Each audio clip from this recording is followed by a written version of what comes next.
Welcome back. Let's talk about subsidies. These are the tax credits and the different ways that we're getting assistance to help cover the cost of insurance and with a lot of people to help enhance their benefit packages, right?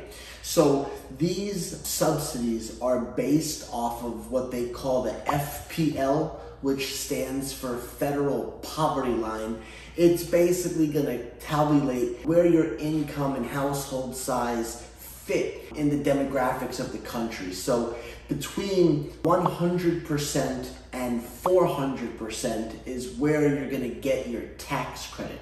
Now what that means is there are going to be people that are over 400%, which typically are not going to get a tax credit.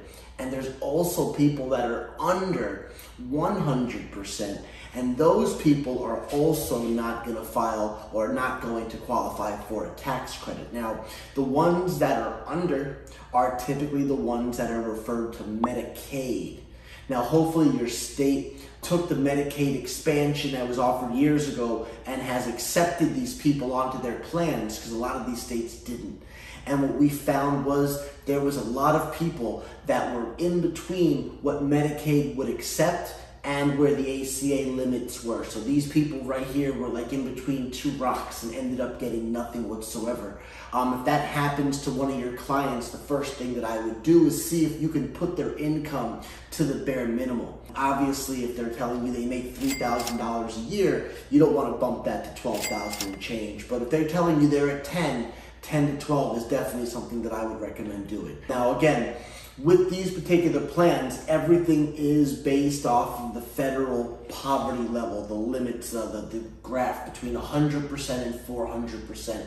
That's where you're going to get your APTC, or your Advanced Premium Tax Credit. That is the part of the subsidy that pays for the premium. So you'll have the cost of the insurance, they subtract the subsidy, the advanced premium tax credit, and what's left is what your member pays. That again is going to be given to everyone who's between 100% and 400% of the federal poverty level. Now, people that are in between 100% and 250%, these people are also going to qualify for what's called cost share reduction. Cost share reduction, what it does is it fixes or it makes your silver plans stronger. So there's going to be a few different levels of cost share reduction depending on where their income limits fall, where they're on that FPL chart. These particular plans are either going to just a little bit increase the silver benefit, or they're going to make the silver plans better than the gold or sometimes the platinum plans. So you will find people who have silver level plans that have either 86% coverage or 94% coverage, and they're still paying silver level prices. And ever since the American Rescue Plan started, we're seeing a lot of zero premiums. I mean, a lot of zero premiums. Now, keep in mind, there's one thing that you have to understand. When you apply for a subsidy, you're physically applying for tax breaks. So now, when your client files their taxes the following year, what they're really going to be doing is reconciling the tax credit. And what they do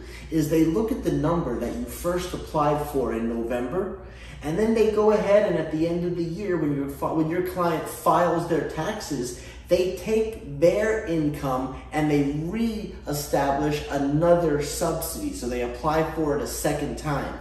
And they're going to take these two subsidies and they're going to subtract them from each other. And at the end of the day, if your client owes the IRS money, the IRS is going to take it. So make sure that you let these people know when you insure them that you can change income whenever you feel the need to. So if something changes with your income and what you've told me is no longer true, you need to call me, because the last thing you want is for your insurance to go up by $100 a month and for you not to catch it till the end of the year when you owe $1,000, right? That's something that comes up a lot. So make sure they understand. Whatever subsidy we're going to apply for today, if there's any changes, we have to make sure that we make the adjustment so that at the end of the year, you're not finding yourself owing the IRS money. Anyone who owes them, pays them. Make sure that you tell this client exactly what they're going to find. All right, guys, that is about it for the subsidies. It's that simple. Have a good one. Next subject.